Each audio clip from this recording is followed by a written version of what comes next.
ယူတို့ဒီလေစာကကြတော့တင်းတိတ်မှာအရန်ကောင်းတယ်ဆိုပေမဲ့ဘယ်လိုပြောမလဲ best of choice အနေနဲ့တော့မသုံးဘူး သူ့ကိုတော့ငါဘာ wavelength နဲ့တုံးမှာလဲဘယ်လေးစားအမျိုးအစားနဲ့တုံးမှာလဲဒါတွေကကြတော့ဗာလဲဆိုဆရာဝန်တွေကတိကျစဉ်းစားပြီးတော့မှလုတ်ပေးနေတယ်ဆိုတဲ့ဥစ္စာလေးတွေကိုလည်းသိစေချင်တယ်တချို့လေအဆင့်တောင်းကြရလေ ဟုတ်တယ်ဆီယမ short လေးနည်းနည်းပို့ပစ်ပေးနော် လေးပို့ပစ်ပေးနော်တင်းတိတ်ရှိလို့မဲနေလို့သွားပြီးတော့ပြစ်ခါမှဟလာမကျွမ်းကျင်အတွေ့အကြုံသိမ့်မရှိတဲ့သူတွေနဲ့သွားပြီးလုံမိတဲ့အခါကြားတဲ့အခါမှာဘန်းမြသွားတဲ့အခါကျတော့မှအဲ့မှာလည်းထပ်ပြီးတစ်ပူပေါ်နှစ်ပူစစ်မယ်ပေါ့နော်ဟုတ်တယ်ကဲအရှိရက်တွေတော့ငါပြောခဲ့တဲ့ recap လေးကိုလည်းကြည့်ပြီးပြီဆိုတော့ဒီနေ့နောက်တစ်ပိုင်းကိုဆက်ပြီးတော့ဆွေးနွေးကြမယ်ကိုအခုပြောနေတန်လန်းတဲ့တောင်မှာ infection ကြောင့်ပေါ့ပိုးဝင်တဲ့အကြောင်းလေးခေါင်းထဲကိုပေါ်လာတယ်ဆိုတော့ပိုးဝင်တယ်ဆိုတော့များသောအားဖြင့်ဒီသွေးရည်ကြီးကူထုံပြရပြီးပေါ့နော်အရန်ခစ်စားတာရယ်အားပြီး drip သွင်းတဲ့ဟာလေးလည်းအဖြစ်များမယ်နော်အားဟာလေးလည်း sharing လုပ်ပေးပါအောင်ကိုပိုးဝင်တာတွေလည်းပါတယ်လို့ကုသယောဂါတွေရောပေါ့နော်ဘာလို့လဲဆိုတော့အထူးသဖြင့်ဆိုလို့ရှိရင်တော့သွေးရည်ကြီးပေါ့ PRP ပေါ့ဒါတွေကိုတကယ်ကိုစနစ်တကျပိုးတက်ပြီးတော့เนาะတကယ်ကိုစနစ်တကျအသေးချာလုပ်ပေးတဲ့နေရာတွေမှာလုပ်ရင်တော့ပြဿနာသိမမရှိနိုင်ပေမဲ့ဟိုဘယ်လိုပိုးတက်ရမလဲเนาะ infection တစ်ခုနဲ့တစ်ခုမကူးစက်အောင်ဘယ်လိုလုပ်ကြရမလဲဆိုတော့နေရာမသိတဲ့နေရာပေါ့နော်မသိတဲ့နေရာမျိုးတွေမှာလုပ်ရင်တော့အရင်အနေနဲ့များပါတယ်။ဘာကြောင့်လဲဆိုတဲ့အခါကျတော့ဟိုမြန်မာပြည်မှာတော့ case တွေရှိလားမရှိလားဆိုတာတော့ဒီချာတော့ဟိုကိုလည်းဟိုသိမသိဘူးပေါ့နော်။ဟိုတခြားနေရာဟိုစာရီရှာဖတ်တဲ့အခါကျလို့ရှိရင်တခြားတချို့သောနိုင်ငံတွေမှာဆိုလို့ရှိရင်ဒါသွေးရည်ကြီးသွင်းပြီးတဲ့အခါကျတော့မှသွေးရည်ကြီးနဲ့PRP လုပ်ပြီးတဲ့အခါကျတော့မှ HIV ကူးသွားတယ်။ B ပိုး C ပိုးဒါမျိုးလေးတွေကူးဆက်သွားတယ်ဒါတွေကတွေ့လာရတယ်လीတွေ့လာရတယ်ဆိုတဲ့အခါကျတော့ကိုရီစီမှာလည်းဟိုမရှိတာလားမသိတာလားဆိုတာတော့တေချာတော့မသိဘူးပေါ့နော်ဆိုတော့ဒါအရင်ကအအနေရများပါတယ်လှကျင်လို့သွားလောက်တာလीဟုတ်တယ်နော်လှကျင်လို့သွားလောက်တာလှကျင်လို့သွားလောက်ပြီးတဲ့အခါကျတော့မှကို့မှာဒီလိုမျိုးကူးဆက်ခံလိုက်ရတယ်ဆိုလို့ရှိရင်မတန်ဘူးပေါ့ပြောရမယ်ဆိုရင်ဟုတ်တယ်ပြီးတော့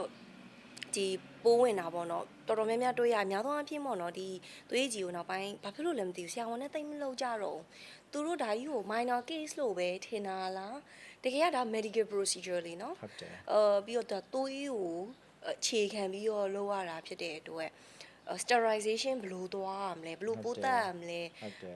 ဒီ autoclave ကိစ္စတွေကစားတော်တော်ထည့်စဉ်းစားရတာနော်ဘယ်လိုပိုးတက်မလဲဆိုတဲ့ဟာကိုဒါပေမဲ့ဒီနောက်ပိုင်းမှာကြတော့လည်းပဲဒီဘယ်လိုပြောမလဲစေလောကမဟုတ်တဲ့လူတွေရဲ့ဗီဒီယိုတွေကကြတော့သူတို့ marketing ဆင်းတဲ့အချိန်ကျရင် promote လုပ်တဲ့အချိန်မှာဒီဒါကြီးကိုတဂိုင်ဂိုင်နဲ့ဒါလုံးနေရင်တန်လန်ကြီးနဲ့အရန်သေးရတဲ့ခါလေးကျရင်ဟိုယူရိုတောင်မှဒီ glove တွေပါတွေဝတ်ပြီးတဲ့အချိန်ကျရင်ဆိုရင်ဒီ preparation လုပ်ဖို့အတွက်ဒီနေရာကို prepare လုပ်ဖို့အတွက်တောင်မှဒါဆိုရင် therapist လေးတွေကိုပဲအကုန်လွှတ်လိုက်တော့တာယူရိုကကြောက် glove ဝတ်ပြီးဘာမှမထီတော့ပဲနဲ့အတက်နိုင်ဆုံးဒီစက်တွေကအစားဒီသွေးရည်ကြီးကိုကင်တာအစားကိုတခြားဘာပစ္စည်းမှမကင်တော့ပဲလေဂွန်းကတောင်မှဒါ therapy တို့ကိုဒါ disinfection လုပ်ခိုင်းဖို့အတွက်ကိုပဲဘေးကအကူကိုပဲဒါလုပ်ခိုင်းပြီးတော့ယူရီတို့ကဒီပစ္စည်းရဲ့ဒီအတန်ရဲ့ဟိုပဲဒီပန်ကိုပဲယူရီတို့ကလှုပ်တော့တာပေါ့နော်ဒီစပင်တို့ဆိုရင်လည်းအကုန်လုံးတိတ်အဲ့လောက်ထိကိုအရန်ကျူးဆိုင်ရပြီးတော့လည်းပဲဒီပစ္စည်းတွေကိုဘယ်သူမှလည်းမကူးဆအောင်တခါဘလို့ပိုးတတ်မှလဲဆိုပြီးတော့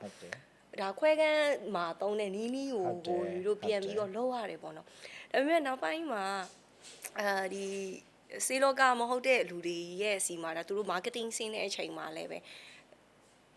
ဒီဟာကြီးကိုအရင်ပုံမှန်ဖြစ်ပြီးတော့ sterilization လည်းမရှိပန်ကင်လိုက်ဖုန်းကင်လိုက်ဟိုနာထိပြလိုက်ဒီနာထိပြလိုက်ဟိုဒီ glove ကြီးတော့ဝတ်ထားတယ်ဒါပေမဲ့ဒီ glove ကြီးဟာ sterile ဖြစ်နေတဲ့ glove မဟုတ်တော့ပဲနဲ့ဟိုကလည်းကင်ထားတယ်ဒီဟာလည်းကင်ထားတယ် glove ဖြစ်ပြီးတော့ဒါနဲ့ပဲပြန်သွားချင်းမှာတော်တော်အသေးရတယ်ပေါ့နော်ပြီးတော့လည်းပဲ pricing ကြောင့်တော့တစ်ခါလေးကြရင်လည်းစဉ်းစားလို့မရဘူးဘာဖြစ်လို့ဒီလိုသွားလို့ကြရလဲပေါ့နော်မတွေးဘူးလားပေါ့နော်တခါလေးကြရင်အဲ့ဒီပိုးဝင်တဲ့ကိစ္စအကြောင်းစဉ်းစားလိုက်ရင်ကြတော့လေဘလို့ educate လုပ်ရမှမှန်းလဲမသိဘူးပေါ့နော်ဈေးလဲအဲ့လောက်ကွာတာလားဆိုတော့လေပြန်ကြည့်လိုက်ပြန်တော့လေရန်ကြော်လည်းမဟုတ်ပါဘူးအရင်တော့လဲဟုတ်မနေပြန်ဘူးပေါ့နော်ဘာဖြစ်လို့ထင်လဲဆရာဘာဖြစ်လို့လဲဆိုတဲ့အခါကျတော့တခါတလေကြာရင်လေဟိုဆရာဝန်ဖြစ်နေတဲ့အခါကျတော့လေခါတလေကို တောင်မှပဲအပြစ်တင်မိတယ်ပေါ့နော်ငါတို့များ health education ပေးတာနည်းနေလားပေါ့ငါတို့ရဲ့ health education တွေကမထိရောက်ဘူးလားပေါ့ဒါကအကိုတို့ရဲ့ aesthetic လောကမှာမဟုတ်ဘူးဒီအပြင်ဒီ clinical ပေါ့နော် clinical တွေမှာဆိုလို့ရှိရင်လည်းတွေ့ရတာတွေအများကြီးပဲလေတွေ့ရတာတွေမှာတကယ်ကိုအများကြီးပဲဟုတ်တယ်မလားဒါတွေကတော့ပြောရင်ဆုံးမှာတာမဟုတ်ဘူးအဲ့တော့ကို့အပိုင်းကိုပြောမယ်ဆိုလို့ရှိရင်ငါတို့က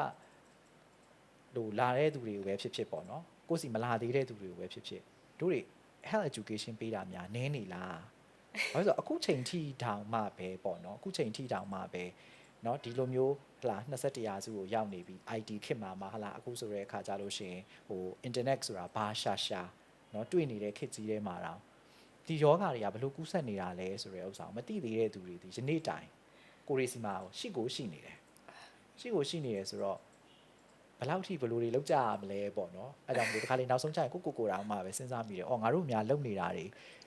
မထိရောက်တာလားငါတို့ health education တွေလုပ်ဖို့ပဲအများများအားနည်းနေတာလားပေါ့ဟိုမှာဆက်ပြီးပြောလိုက်မယ်ဆိုလို့ရှိရင်တော့ဟိုနောက်ထပ်တစ်ခုဆိုလို့ရှိရင် drip သွင်းတဲ့ကိစ္စတွေပေါ့ဟုတ်တယ်တူပဲ drip သွင်းတဲ့ဟာတွေဆိုလို့ရှိရင်လည်းသွေးကြောတွေကိုသွင်းရတာဟုတ်တယ်သွေးကြောတွေကိုသွင်းရတာဆိုတဲ့အခါကျရင်ကိုသုံးနေတဲ့ဟလာဒီ dribbling ကအစเนาะပြီးရင် drip set ဒီ pipe ကလေးတွေကအစเนาะထိုးထဲမဲ့เนาะအက်ကလေးတွေကအစအကုန်လုံးကဟို sterile ဖြစ်တဲ့အရာတွေဖြစ်ရဲ့လား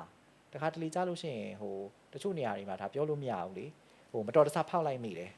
မတုံးဘူးအော်တုံးမှမတုံးရသေးတာဆိုပြီးတော့ထားလိုက်တဲ့ဟာမျိုးတွေလည်းရှိကောင်းရှိနိုင်တာပဲဟုတ်တယ်เนาะဒါပေမဲ့ဒါတွေကတော့စေကန်းနေမှာတော့ဘယ်သူမှမလုပ်ဘူးမတုံးပြလို့ဖောက်လိုက်တယ်ဆိုလို့ရှိရင်တော့ဒါသည်ထွင့်ပြလိုက်ကြမှာပဲ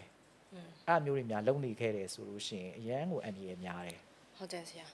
ကဲဒီနေ့ကတော့အကူနဲ့အတူတူအကြောင်းအရာတွေအများကြီးဆွေးနွေးသွားရနော်နောက်ထပ်အပိုင်းလေးလည်းရှိပါသေးတယ်နောက်ရက်မှာ